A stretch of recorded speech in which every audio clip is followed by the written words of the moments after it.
हा नमो नमः. मुलांनो, बऱ्याच दिवसानंतर आपण आज भेटत आहोत. आपल्या संस्कृत विषयाचा 6 पर्यंतचा अभ्यासक्रम आपण मागच्या व्हिडिओमध्ये शिकलेलो आहोत. आता झालेल्या सर्व घटकांवर आपण आवृत्ती घेणार आहोत आणि त्याचा पुनरअभ्यास करणार आहोत. छोट्या छोट्या कृती करून तुम्ही त्या सर्व झालेल्या भागांवर विचारलेल्या प्रश्नांची उत्तरं द्यायची आहेत. म्हणजे आपल्याला कळेल की मागचा अभ्यास तुमचा किती लक्षात आहे. मी काही कृती विचारणार आहे, त्यावर आधारित प्रश्न असतील आणि मग कृती करून तुम्ही प्रश्नांची उत्तरं द्यायची आहेत. चित्रपदकोश आणि भाषासूत्रम एकम, कह, का, किम या 3 घटकांवर मी विचारलेल्या प्रश्नांची तुम्ही उत्तरं द्यायची आहेत. काही प्रश्नांची उत्तरं पाठ्यपुस्तकात बघून द्यावी लागतील, काही विचार करून द्यावी लागतील. तर अशा 2 प्रकारे विचारलेल्या प्रश्नांची उत्तरं तुम्ही देणार आहात. पाहूया झालेल्या अभ्यासक्रमावर आवृत्तीचा हा पाठ.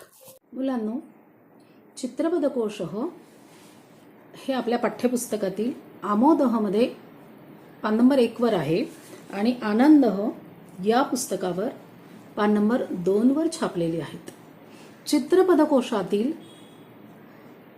आपल्याला चित्र विचारली जातात आणि त्याचं संस्कृत नाव आपल्याला तिथे लिहायचं असतं.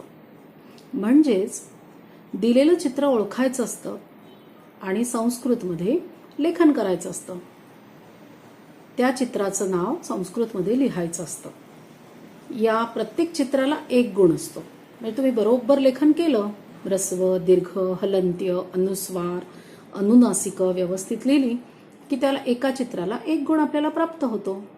मग आपल्याला ही नावं बारकाईनं लक्षात ठेवायची असतात. आता एकदा वाचून घेऊया आणि मग मी या चित्रांवर म्हणजे या चित्रपदकोश पाठावर आधारित एक कृती तुम्हाला करायला सांगणार आहे. छान कृती आहे, तुम्हाला खूप मजा वाटेल. एकदा वाचूया आपण चित्रपदकोश. तुम्ही पण पुस्तकं काढा आणि चित्रपदकोश या पानावर मी वाचन करीत आहे त्याप्रमाणे तुम्ही पण उच्चारण करूया. आम्रम, द्राक्षा, कदली, सेवम, कालिंगम, मधुकर्कटी, नारंगम, पनसम, दाडिमम. आम्रम, द्राक्षा, कदली, सेवम, कालिंगम, मधुकर्कटी, नारंगम, पनसम, दाडिमम. इथे 9 फळांची चित्र दिलेली आहेत आणि याला संस्कृतमध्ये म्हणतात फलानी. ही अनेक फळं आहेत म्हणून फलानी हे बहुवचन वापरलेलं आहे. एकच फळ असतं तर फलम हे नाम आलं असतं. आता पाठ्यपुस्तकात या फळांच्या खाली आहे पक्षिणः. पक्षिणः वदामः. पक्षिणः पहा. काकः, चटका, शुकः, कपोतः, मयूरः, बकः, सारिका, शेनः, हंसः. पुनः एकवारं वदामः.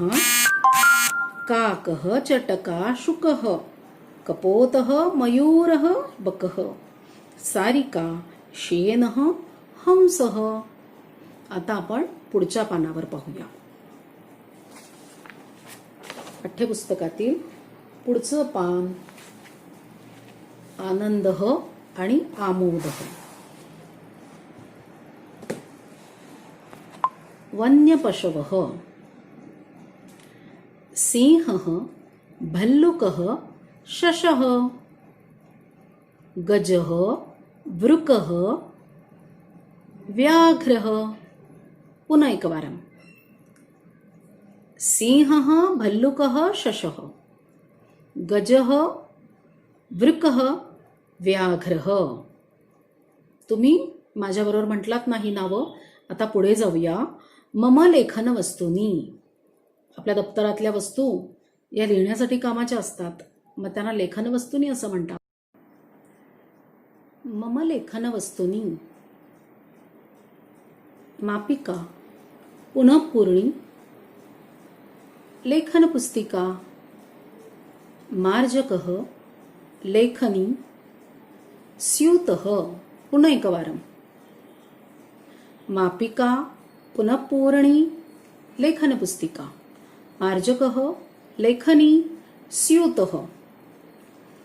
आता पाहूया कक्षा वस्तूनी. आपल्या वर्गातील वस्तूंची नावं. व्यजनम, वातायनम, फलकम, आसन्दः, उत्पीठिका, सुधाखण्डः. पुनः एकवारं पश्यामः. व्यजनं, वातायनं, फलकम्, आसन्दः, उत्पीठिका, सुधाखण्डः. या होत्या कक्षा वस्तूनी. आता आपण पाहूया पुढच्या पृष्ठावर आहेत पुष्पाणि तथा ग्राम्य पशवः. पुष्पाणि तथा ग्राम्य पशवः. पुष्पाणि एकच असतं तर पुष्पम, आणि त्याचा मूळ शब्द पुष्प. त्याचं प्रथमा एकवचन आहे पुष्पम. पाहूया. तुम्ही पण तुमच्या पुस्तकामध्ये पाहून ही नावं उच्चारायची आहेत. कमलम, पाटलम, जपाकुसुमम, सूर्यपुष्पम, सेवंतिका, चंपकम. पुन्हा एकवारं. कमलम, पाटलम, जपाकुसुमम, सूर्यपुष्पम, सेवंतिका, चंपकम. आता पाहूया ग्राम्य पशवः. एकच प्राणी असतात तर पशु. त्याचं प्रथमा एकवचन पशुः, आणि हे पुष्कळ आहेत, 9 आहेत प्राणी, म्हणून यांना ग्राम्य पशवः. पशुचं बहुवचन आहे पशवः संस्कृतमध्ये. पश्यामः. धेनुः, महिषी, अजा, मेषः, गर्दभः, शुनकः, अश्वः, उष्ट्रः, मार्जारः. पुनः एकवारं. धेनुः, महिषिः, अजा, मेषः, गर्दभः, शुनकः, अश्वः, उष्ट्रः, मार्जारः. ही 9 नावं ग्राम्य पशवः, पशूंची नावं आहेत. अशा प्रकारे आपल्या चित्रपदकोशात आलेली एवढी सगळी चित्र आणि त्यांची नावं आपल्या लक्षात असायला पाहिजेत. आता यावर आधारित मी कृती करायला सांगणार आहे. सुंदर कृती आहे, छान मजा वाटेल तुम्हाला. आपण आता कृती करूया आणि मग त्या कृतीमध्ये तुम्ही सगळ्यांनी सहभाग घ्यायचा आहे आणि प्रश्नांची उत्तरं शोधायची आहेत. पाहूया चित्रपदकोशावर आधारित एक छानशी कृती. छात्रा, मुलांनो, चित्रपदकोशावर आधारित कृती क्रमांक 1 आहे संस्कृत नामांनी लिखत. इथे अ गटामध्ये सगळी मराठी फळांची नावं आहेत आणि ब गटामध्ये कोरी जागा ठेवली आहे. या मराठी नावांना संस्कृत फळांची नावं तुम्ही इथे ब गटामध्ये लिहायची आहेत. पपई, डाळिंब, केळी, सफरचंद, संत्रे, कलिंगड, द्राक्षे आणि आंबा यांना असलेली संस्कृत नावं तुम्ही ब गटात लिहा. ही आहे आपली कृती क्रमांक 1. चित्रपदकोशावर आधारित कृती क्रमांक 1 सोडवा. मुलांनो, मगाशी आपण चित्रपदकोशावर आधारित पहिली कृती पाहिली. आता कृती क्रमांक 2. हे मी तुम्हाला शब्दकोड दिलेलं आहे. यात पक्षी आणि प्राण्यांची नावं दडलेली आहेत. ही नावं शोधायची आणि इथे जे अंक दिलेले आहेत आणि पुढे मोकळ्या जागा आहेत तिथे तुम्ही शोधलेले पक्ष्यांचे आणि प्राण्यांची नावं इथे संस्कृतमध्ये लिहायची आहेत. यामध्ये ती नावं दडलेली आहेत. आता यातील एक नाव मी तुम्हाला शोधून दाखवते. उदाहरणार्थ बघा, सिंह आहे ना. याप्रमाणे आणखी नावं शोधा. मजा वाटेल तुम्हाला. पक्षी आणि प्राण्यांची नावं यात दडलेली आहेत, ती सगळी शोधा आणि इथे लिहा. ही कृती करा. चला आता पाहूया तिसरी कृती. आत्ताच आपण 2 कृती चित्रपदकोशावर आधारित पाहिल्या. आता तिसरी कृती करायची आहे. मी काही वस्तू तुम्हाला दाखवते. कक्षावस्तू, कक्षावस्तूनी तथा लेखनवस्तूनी अशी चित्रपदकोशातील नावं मी तुम्हाला दाखवते, पाठ्यपुस्तकातीलच. ती नावं बरोबर तुम्ही ओळखायची आणि इथे जी 1 2 3 4 अशी या जागा लिहिल्यात सोडल्यात मी, तिथे तुम्ही ती नावं ओळखून लिहायची आहेत. म्हणजे कक्षावस्तूनी मी दाखवेल तुम्हाला आणि लेखनवस्तूनी पण. हां, तर आता एक एक करून आपण त्या वस्तू पाहूया. तुम्ही त्या ओळखायच्या आहेत आणि आपल्या वहीमध्ये लिहायच्या आहेत. किम एतत्? एतत् किम? एतत् किम? एतत् किम? किम एतत्? किम एतत्? आता मी जी नावं विचारली ना, हे काय, हे काय आणि हे, याला संस्कृतमध्ये काय म्हणतात, याला संस्कृतमध्ये काय म्हणतात, हे काय आहे आणि हे काय आहे, यांची नावं इथे लेखन वस्तूनाम नामानी इथे टाकायची आहेत. हां, आता मी तुम्हाला विचारेल कक्षा वस्तूनाम नामानी. मी जे चित्र दाखवेल, वस्तू दाखवेल, त्याची तुम्ही नावं ओळखायची आणि लिहायची.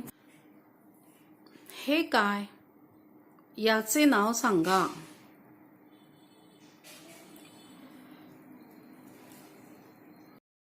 हे काय, याचेही नाव सांगा. संस्कृतमध्ये याला काय म्हणतात ते सांगा. याला काय म्हणतात संस्कृतमध्ये तेही सांगा. याला काय म्हणतात संस्कृतमध्ये ते सांगा. संस्कृतमध्ये याला काय म्हणतात तेही सांगा. आत्ता आपण कक्षावस्तूनाम नामानी आणि लेखनवस्तूनाम नामानी लिहिण्याचे साहित्य आणि वर्गातील साहित्य हे मी प्रत्यक्ष तुम्हाला दाखवले. त्याप्रमाणे असलेल्या वस्तू दाखवल्या. आता तुम्ही त्या संस्कृतमध्ये लिहा. आपण अहम म्हणजे मी, या अहम सर्वनामाची ओळख करून घेतलेली आहे मागच्या व्हिडिओमध्ये. जेव्हा आपण स्वतःविषयी बोलतो त्यावेळी आपण म्हणतो अहम. आपला हात छातीवर असतो, आपण म्हणतो अहम, त्याचा अर्थ मी. हा अहम असाही लिहितात आणि असाही लिहितात.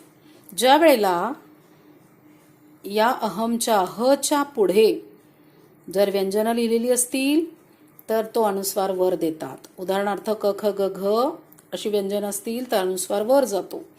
आणि या हच्या पुढे जर का एखाद्या अक्षरात अ आ इ ई असे स्वर असतील तर मात्र अनुस्वार न देता म लिहितात. हा अर्धा म म्हणजे हलंत्य म लिहिला जातो. याचा अर्थ मी. आता मी स्वतःविषयी जर बोलेल तर अहम महिला, मी महिला आहे. अहम शिक्षिका, मी शिक्षिका आहे. अहम रमा, मी रमा आहे. आणि प्रत्येक वाक्यापुढे आपण काय देतो, असे दंड देतो. नुसतं अहम म्हणजे मी मी मी, त्याच्याऐवजी मी ही वाक्य करून दाखवली तुम्हाला. तुम्ही पण स्वतः म्हणू शकाल.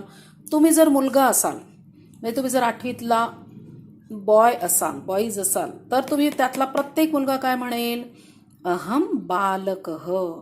आता महिलाला इथे महिला, इथे काना होता, इथे मात्र पुरुष असल्यामुळे, पुल्लिंग असल्यामुळे, इथे स्त्रीलिंग असल्यामुळे जसंची तसं लिहितात. इथे पुल्लिंगासाठी विसर्ग दिला जातो. हे 2 बिंदू म्हणजे विसर्ग. आणि वाक्यांच्या शेवटी बघा एक उभी रेख म्हणजे दंड देण्याची व्यवस्था आहे. तुम्ही मुलगा असाल तर असं म्हणा, अहम बालकः, ह बालकः. विद्यार्थी आहात म्हणून तुम्ही काय म्हणाल, अहम छात्रः. आता हे अहम म्हणताना काही जण काय म्हणतात, अह अह असा पण उच्चार करतात बरं का, चुकीचा. असा नाही करायचा. अहम छात्रः. आणि त्या मुलाचं नाव जर महेश असेल तर तो तिसऱ्या वाक्यात म्हणतो अहम महेशः. म्हणजे आपल्या स्वतःविषयी आपण बोलत असताना अशा प्रकारच्या 3 वाक्यांची रचना केली जाते. अजूनही वाक्य बनवली जातील, पण ही समजण्यासाठी आपण 3 वाक्य घेऊया. आणि ही झालं, म्हणजे ही 3 वाक्य झाली. एखादी शिक्षिका असेल ती स्वतःविषयी अशी बोलेल, एखादा मुलगा असेल तो याप्रमाणे वाक्यरचना सांगेल अहम जोडून, आणि एखादी मुलगी असेल ती काय म्हणेल स्वतःविषयी, अहम बालिका, अहम छात्रा. इथे छात्राः, इथे छात्राः नको आहे, इथे आपल्याला पाहिजे छात्रा. अहम छात्रा, मी विद्यार्थिनी आहे. अहम वनिता, मी वनिता आहे. अहम लिहून पुढे आपण जे काही लिहितो हे वाक्य पूर्ण आहे. अहम बालिका वाक्य पूर्ण, मी बालिका, आणि आहे हा अध्यारूत असतो, गृहीत धरला जातो. इथे वाक्य पूर्ण झालं आणि दंड दिला गेला. अहम बालिका, अहम छात्रा, अहम वनिता. आता हे झालं एका शिक्षिकेने लिहिलेली सांगितलेली 3 वाक्य. ही वाक्य आहेत एखाद्या विद्यार्थ्याने सांगितलेली स्वतःविषयीची. ही आहेत एखाद्या बालिकेने स्वतःविषयी बोललेलं, ती 4थीतली असेल, 8वीतली असेल. आता मनुष्याखेरीज काही वस्तू आहेत, सजीव असो निर्जीव असो, त्या स्वतःविषयी पण असं सांगतील, अहम वृक्षः, मी वृक्ष आहे. अहम पुस्तकम, पुस्तक सुद्धा स्वतःविषयी म्हणेल अहम पुस्तकम. घर सुद्धा स्वतःविषयी म्हणेल अहम गृहम, मी घर आहे. अहम वृक्षः, मी वृक्ष आहे. अहम पुस्तकम, मी पुस्तक आहे. अहम गृहम, मी घर आहे. अशा प्रकारे सजीव, निर्जीव, पुल्लिंग, स्त्रीलिंग किंवा नपुसकलिंग ज्यांच्या शेवटी म हलंत्य आहे, त्या सर्व वस्तू स्वतःविषयी अशा प्रकारे म्हणतील. अहम, स्वतःचा परिचय अहमनी सुरुवात करून देतील. आता हे झालं अहम म्हणजे मी. अहम म्हणजे मी. लेखन व्यवस्थापन अशी आहे. आता तू, त्वम, त्वम विषयी पाहूया आपण, कशी वाक्यरचना होते ती. तुम्हाला ती आठवतच असेल, एकदा त्याचा सराव करूया. मुलांनो, मग आपण अहम शब्द याचा अभ्यास केला, सराव केला.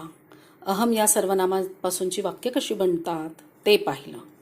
आता त्वम, त्वम हे सर्वनाम ह्या 2 प्रकारे लिहितात. त्वम अनुस्वार आहे त्ववर. हा अनुस्वार केव्हा देतात, ज्यावेळी या वच्या पुढे व्यंजन आलेलं असेल, क ख ग घ यापैकी कोणतंही व्यंजन आलं असेल तर म न देता अनुस्वार देतात म ऐवजी. आणि जर का या वच्या पुढे, इथं मी म दिलाय, पण याच्या पुढे जर स्वर असतील अ आ इ ई असे, तर अनुस्वाराऐवजी हा हलंत्य म्हणजे अर्धा म लिहिला जातो. त्वम या 2 प्रकारे लिहितात. त्याचा मराठीत अर्थ तू. आठवतो ना. आता मुलगा असेल तर आपण त्या मुलाची ओळख कशी सांगू माहिती का, त्वम बालकः, विसर्ग दिला, वाक्यपूर्ण दंड दिला. त्वम छात्रः, हे पा छात्राच्या पुढे विसर्ग आहे, दंड आहे. त्वम कुणालः, तू कुणाल आहेस. इथे जर बालिका असेल तर आपण म्हणूया त्वम बालिका. या बालिकाच्या पुढे कुठलंच चिन्ह नाही बरं का, फक्त बालिका. वाक्य पूर्ण झालं म्हणून दंड. त्वम छात्रा, त्वम राधा, तू विद्यार्थिनी आहेस, तू राधा आहेस. हा होता बालक, त्याची वाक्य त्वम पासून निर्माण झालेली, आणि ही आहे बालिका, मुलगी, जी विद्यार्थिनी पण आहे. तिचं नाव राधा आहे, मुलाचं नाव कुणाल आहे. पण हे त्वम, आपण त्याची ओळख, त्याच्याविषयी बोलतोय, त्याची ओळख करून देतोय. आता तो जर पुरुष असेल, हा झाला बालक, ही बालिका आणि हा पुरुष. त्वम पुरुषः, इथे पुरुषलाही विसर्ग दिलाय कारण बालकलाही हे दोन्ही पुल्लिंग असल्यामुळे पुरुषः. त्वम शिक्षकः, तू पुरुष आहेस, तू शिक्षक आहेस. त्वम रमेशः, तू रमेश आहेस. आता हे एका पुरुषाविषयी आहे. आता तो पुरुष जर का आपला भाऊ असेल मोठा किंवा आपल्या जवळची व्यक्ती असेल तर आपण अशी तू या एकेरी मध्यम पुरुषी सर्वनामाची वाक्यरचना करू शकतो, वाक्यात त्वम योजू शकतो. पण आपल्या शिक्षकाला आपण असं त्वम नाही म्हणत, पण संस्कृतमध्ये त्वम म्हणजे तू. हे पुरुषाविषयी आहे. आणि ती जर महिला असेल, त्वम महिला, तू महिला आहेस. त्वम शिक्षिका, त्वम रमा, अशी वाक्य महिलेविषयी बनतात. इथे त्वम योजलेलं आहे तू. त्वम बालकः, त्वम छात्रः, त्वम कुणालः, त्वम बालिका, त्वम छात्रा, त्वम राधा. तुम्ही पण असं उच्चारण करा आणि वाक्यरचना करा बरं का. अशी वाक्य बनवा. त्वम पुरुषः, त्वम शिक्षकः, त्वम रमेशः. तुमच्या लक्षात आलं असेल, पुल्लिंग जेव्हा असतो त्यावेळेला विसर्ग दिला जातो नामांपुढे. आणि स्त्रीलिंग असेल तर जसंची तसं लिहिलं जातं, कुठलंच चिन्ह नसतं. अशा प्रकारे अहम म्हणजे मी आणि त्वम म्हणजे तू या सर्वनामांचा उपयोग पाहिला. वाक्यात कसा उपयोग होतो तेही पाहिलं. त्यापासून वाक्य कशी बनतात हेही तुम्हाला आता चांगलं आठवत असेल, हो ना? अशी आणखी वाक्य तुम्ही बनवा. आता पाहूया. कह, का, किम या सर्वनामांचा पुन्हा एकदा अभ्यास करूया, आठवूया, बघूया. कह, का, किम. मुलांनो, आत्ताच आपण अहम आणि त्वम या दोन सर्वनामांपासून वाक्य कशी बनतात ते पाहिलं. आता आपण पाहूया कह, का, किम. कह प्रश्नार्थक सर्वनाम पुल्लिंगासाठी उद्देशून उच्चारलेलं असतं. का हे स्त्रीलिंगासाठी आणि किम हे नपुंसकलिंगासाठी. तर आता आपण पाहूया. एषः असीमः, हा असीम आहे. एषः चलती, हा चालत आहे. कह चलती, काय उत्तर द्याल तुम्ही? कोण चालतो? एषः असीमः चलती. या असीमसाठी प्रश्न विचारलाय. कह चलती, पुल्लिंग असतं त्यावेळेला विचारतात कह चलती. एषः असीमः चलती, हा असीम चालत आहे. आता हे जवळ आहे, हा जवळ आहे असीम, म्हणून एषः सर्वनाम वापरलं. हा जर का दूर असेल त्यावेळी वापरलं जातं सह. सह सर्वनामाचा वापर करतात. सह प्रसादः, ह्या चित्रामध्ये प्रसाद नावाचा मुलगा आहे, तो दूर आहे. सह प्रसादः. सह धावती. कह धावती, द्या उत्तर. सह प्रसादः धावती, तो प्रसाद धावत आहे. आता ही दोन्ही जी चित्रातली मुलं आहेत त्यांना आपण पुल्लिंग म्हणतो, त्यामुळे एषः सर्वनाम वापरलं जवळ असेल तर, दूर असेल तेव्हा सह वापरलं. आता इथे पहा. योगेशः धावती. कह धावती, त्या उत्तर. योगेशः धावती. अर्जुनः गच्छति. कह गच्छति?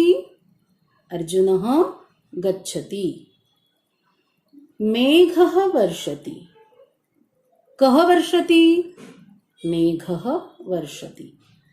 सिंहः गर्जति. कह गर्जति? सिंहः गर्जति. आता आपल्या ह्या पाठ्यपुस्तकामध्ये हे आनंद नावाचं पुस्तक माझ्या हातात आहे आणि त्याचा पृष्ठ क्रमांक आहे 6 पान. आणि आमोदह पुस्तकामध्ये हा भाग 5व्या पानावर आहे, पृष्ठ क्रमांक 5.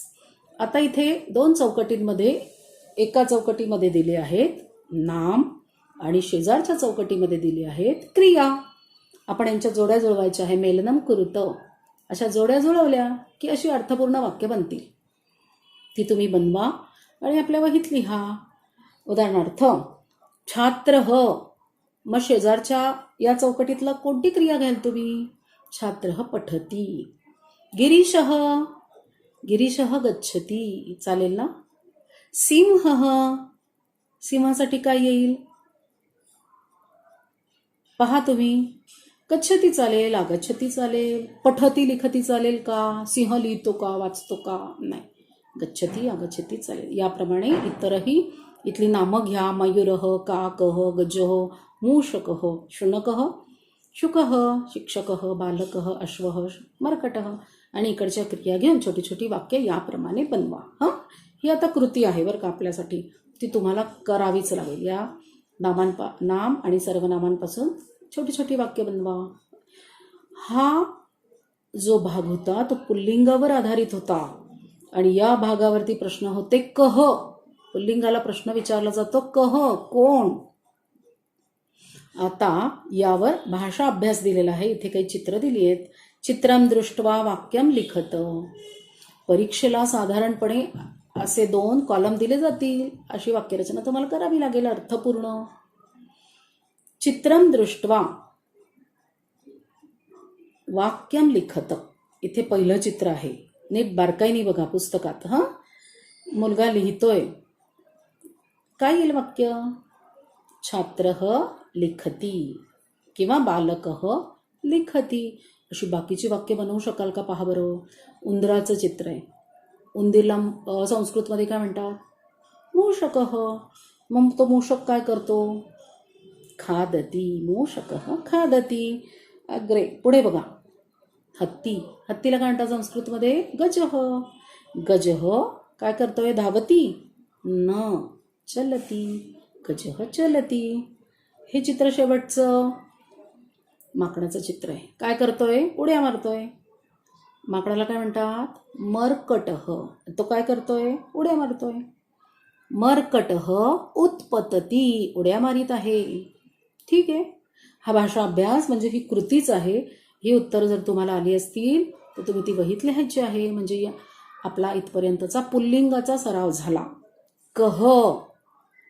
मग इथे मी प्रश्न पण विचारू शकते. कह लिखती, कह खादती, कह चलती, कह उत्पतती असे प्रश्न आपण निर्माण करू शकतो. यानंतर खाली इथे पृष्ठावरती या बघा. इथे बालिकेचं चित्र दिलेलं आहे. त्याचा अर्थ इकडे स्त्रीलिंगाचा अभ्यास सुरू झाला. याच्यावर आधारित प्रश्न विचारले जातील का. हा अभ्यास आपण मागे व्हिडिओत केलेला आहे. आता फक्त आपण सराव करत आहोत बरं का. पाठ्यपुस्तकात बघा. एषा आणि सा आठवतं का? जवळ असेल तर स्त्रीलिंगाला आपण म्हणतो एषा, सर्वनाम वापरतो. आणि दूर असेल तर सा. एषा नीलिमा, एषा गायती. प्रश्न काय निर्माण होईल? का गायती? उत्तर काय येईल? एषा नीलिमा गायती. सा स्वाती, दूर. सा सर्वनाम वापरतात दूर असेल तर. सा स्वाती. सा नृत्यती. प्रश्न बनवा. का नृत्यती? आणि उत्तर द्या. सा स्वाती नृत्यती. अशी कृती आपल्याला जवळ असेल तर एषा, दूर असेल तर सा हे स्त्रीलिंगासाठी आपण वापरू शकतो. आता आपण पुढे जाऊया मुलांनो. आता आपण पुढील पानावरचा भाषा अभ्यास बघत आहोत बरं का. इथे पण 3 चौकटी दिलेल्या आहेत. एक, दुसरा आणि तिसरा. पहिल्या चौकटीमध्ये सगळी नामं आहेत. हरिणः, गायकः, नृपः, सः, एषः, कः ही सर्व नामं आहेत. अमितः, कपोतः, मार्जारः, शुकः, सिंहः ही नामं आहेत. आणि या दुसऱ्या चौकटीमध्ये चटका, पिपिलिका, बालिका. बघा सगळ्यांना आ असा अंत्य ध्वनी ऐकायला येतो. चटका, पिपिलिका, बालिका, विद्यार्थिनी, महिला, मक्षिका, गीता, नदी हा सुद्धा इकारांत आहे बरं का. तो पण स्त्रीलिंगातच असतो. सा, एषा, का ही सर्वनामं आणि श्रेया शिक्षिका. म्हणजे पहिल्या या कॉलममध्ये आहेत पुल्लिंग, नाम आणि सर्वनाम. दुसऱ्या कॉलममध्ये आहेत स्त्रीलिंग, नाम आणि सर्वनाम. पण खाली जी लांब लचक ही जी चौकट आहे किंवा हा विभाग आहे यात मात्र क्रियापद आहेत. मग एक पुल्लिंगाचं नाम घ्या, एक क्रियापद घ्या. एक स्त्रीलिंगाचं नाम घ्या किंवा सर्वनाम घ्या आणि क्रियापद बनवा. अशी वाक्य तुम्ही स्वतः बनवा. त्यात खाली चित्रं दृष्ट्वा वाक्यं लिखत. चित्रं दृष्ट्वा वाक्यं लिखत. हे चित्र आहे बालिकेचं. काय सांगाल तुम्ही? सांगा, काय वाक्य बनवाल? हो, एषा बालिका, एषा छात्रा. या दुसऱ्या चित्रात सांगा, काय सांगाल? ती बाई चाललेली आहे. सांगा. चालेल. महिला चलती किंवा एषा महिला चलती. पुढे वर्गातलं चित्र आहे, शिक्षिका दिसते शिकवताना. काय सांगाल? सा शिक्षिका पाठयती किंवा सा शिक्षिका. शेवटच्या चित्रात काय दिसतंय? पिपीलिका. सा पिपीलिका खादती. चला, त्याच्या खाली आता इथे 2.3 बघा. एतत तत. आत्ताच आपण पुल्लिंग आणि स्त्रीलिंगांचा प्रश्नार्थक किंवा इतर सर्वनाम योजून वाक्य निर्माण करण्याची कृती केली. आता नपुसकलिंग राहिलंय. त्या नपुसकलिंगांवरती हे वाक्य आहे, एतत आणि तत. इथे झाड आहे आणि त्यावर फळं पण आहेत, पण एक फळ खाली पडलेलं आहे. त्या फळाला बघून आहे एतत फलम, एतत पतती. हे पडले आहे. किम पतती? द्या उत्तर. बघा पुस्तकात. एतत फलम पतती. पुढे तत् कमलम. जेव्हा जवळ आहे तेव्हा एतत सांगितलं, आता दूर आहे म्हणून तत्. तत् कमलम, तत् कमलम. तत् विकसती. ते फुलले आहे. किम विकसती? तत् कमलम विकसती.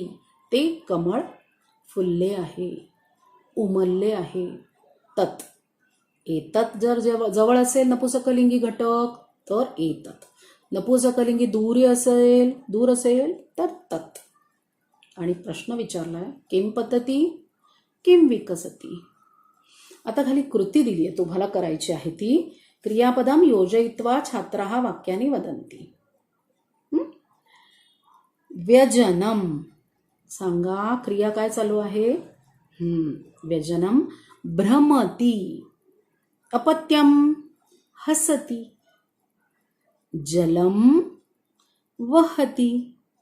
रेलयानम धावती. बरोबर. ही वाक्य तुम्ही या ज्या गाळलेल्या जागा आहेत त्या भरा, म्हणजे वाक्य पूर्ण होईल.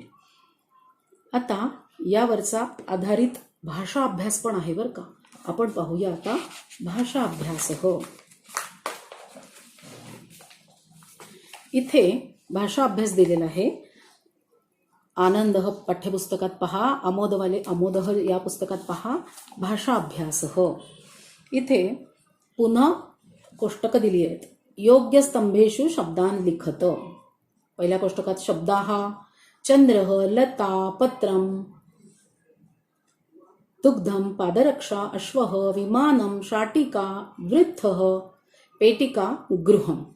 ज्या शब्दाच्या पुढे शेवटी विसर्ग आहे तो सह या कॉलममध्ये येईल, पुल्लिंग सर्वनामाच्या कॉलममध्ये येईल. ज्या शब्दाचा शेवट अंत्य आ, काना किंवा वेलांटी आहे, इथे कानाचेच आहेत, तो सा या स्त्रीलिंगी सर्वनामाच्या कोष्टकात लिहा. आणि जे नपुंसकलिंग आहेत, जे तुम्हाला समजलेलं आहे, ज्या शब्दांच्या शेवटी म हलंती आहे, साधारणपणे हे नियम आहेत, ते तद या कॉलममध्ये येतील. हे तुम्हाला समजलं असेल तर ते त्या मुलांना पटापट लिहिता येईल. दुसरं आहे प्रश्न निर्माणम कुरुत. हे फक्त आमोदहमध्ये आहे आणि या आनंदमध्ये प्रश्न निर्माण कुरुत आहे. इथे पण मृगः धावती, प्रश्न विचारलाय कह धावती. आता छात्रः लिखती, काय काय होईल त्याचा, कह लिखती. आता पुढचे तुम्ही बनवा बरं का. फलम पतती, किम पतती. बालिका गायती, का गायती. मर्कटः खादती, कह खादती. आणि एषा पश्यती, का पश्यती. तिसरा प्रश्न तालिकात. आता इथे आनंदमध्ये तो प्रश्न नाही, फक्त पठत बोधत दिलेला आहे. पण आमोदह या पुस्तकामध्ये इथे एक छान कथेच्या संदर्भातलं चित्र आहे. हो, तुम्हाला माहिती आहे व्याकुळ कोल्हा किंवा चतुरः काकः, चतुर कावळा, त्याची कथा आहे. आणि इथे कंसामध्ये काही शब्द दिलेत आणि इथे गाळे जागा दिल्यात. त्या अर्थपूर्ण शब्द किंवा क्रियापद त्यांची योजना त्या त्या ठिकाणी करायची आहे आणि वाक्य योग्य, अर्थपूर्ण आणि पूर्ण झालं पाहिजे, हे तुम्ही करायचं आहे. हां, आणि इथे जे चित्र दिलं आहे ते अत्र तत्र याविषयी आहे. मी फक्त तुम्हाला वाचून दाखवते आणि त्याप्रमाणे आनंदः आणि आमोदः पाठ्यपुस्तकामध्ये तुम्ही त्याचा सराव करा. पाहूया. जवळ असेल तर अत्र, दूर असेल तर तत्र, आणि प्रश्न विचारलाय कुत्र. अत्र तत्र कुत्र. शुनकः अत्र, बालिका अत्र. कंदुकः अत्र, कंदुकः म्हणजे चेंडू. कंदुकः कुत्र, कंदुकः अत्र. पर्वतः तत्र, वृक्षः तत्र. नदी कुत्र, नदी अत्र. वायुः कुत्र, वायुः म्हणजे वारा, वायुः सर्वत्र. प्रकाशः कुत्र, प्रकाशः सर्वत्र. यानं कुत्र, यान म्हणजे वाहन, यानं कुत्र, यानम अत्र नास्ति. यानम तत्र नास्ति. यानम म्हणजे वाहन येथे नाही, वाहन तेथे नाही. यानम अन्यत्र, इतर दुसऱ्या ठिकाणी, अन्यत्र आहे. बालिका कंदुकः शुनकः च एकत्र. इथे अत्र तत्र कुत्र अन्यत्र एकत्र. गृहं वृक्षः च एकत्र. अत्र तत्र कुत्र अन्यत्र सर्वत्र आणि एकत्र. हे नवे शब्द म्हणजे हे अव्यय आपल्याला दिलेले आहेत बरं का. आता यांचाही अभ्यास इथे आहे. आणि शेवटी एक गीत दिलेलं आहे, ते तुम्हाला माहिती आहे, व्हिडिओमध्ये आपण ऐकलेलं आहे. तर अशा प्रकारे काही चित्र दाखवतील, अर्थपूर्ण वाक्य बनवायला लावतील किंवा गाळेल जागा देतील परीक्षेमध्ये, त्या तुम्हाला भराव्या लागतील. आणि इथे आपला लिंगांवरचा अभ्यास, जवळ आणि दूर यावरती संस्कृतचे कोणते शब्द आहेत, हा सर्व अभ्यास झालेला पाहिजे, सराव पाहिजे. त्यासाठी पाठ्यपुस्तक पुन्हा पुन्हा वाचा, म्हणजे परीक्षेच्या दृष्टीनेही हे महत्त्वाचं आहे. आता आपण इथे थांबूया. पुन्हा पुढच्या व्हिडिओमध्ये नवा घटक घेऊन तुमच्या पुढे शिक्षिका हजर होतील. शुभम भवतु. सुदिनम. पुनर्मिलामः. विद्यार्थी मित्रांनो, आजच्या व्हिडिओमध्ये आपण ज्या ज्या घटकांचा सराव केला त्यावर आधारित स्वाध्याय मी तुम्हाला आता सांगत आहे. चित्रपदकोशातील सर्व चित्र ओळखायचे आहेत आणि त्यांना असलेली नावं संस्कृतमध्ये लिहायची आहेत. हा झाला पहिला घटक. दुसरा घरी अभ्यास करायचा आहे दुसऱ्या घटकावर, तो असा: पृष्ठ क्रमांक 6 आणि 7 या पृष्ठावर असलेले भाषा अभ्यास तुम्ही वहीत उतरवायचे आहेत. आणि या चौकटीतल्या जे नवे शब्द होते त्यावर आधारित छोटी छोटी वाक्य बनवायची आहेत. आणि आज झालेला सराव पुन्हा पुन्हा करून बघायचा आहे आणि वहीमध्ये सोडवायचा आहे. हा आहे आजच्या व्हिडिओवर आधारित स्वाध्याय.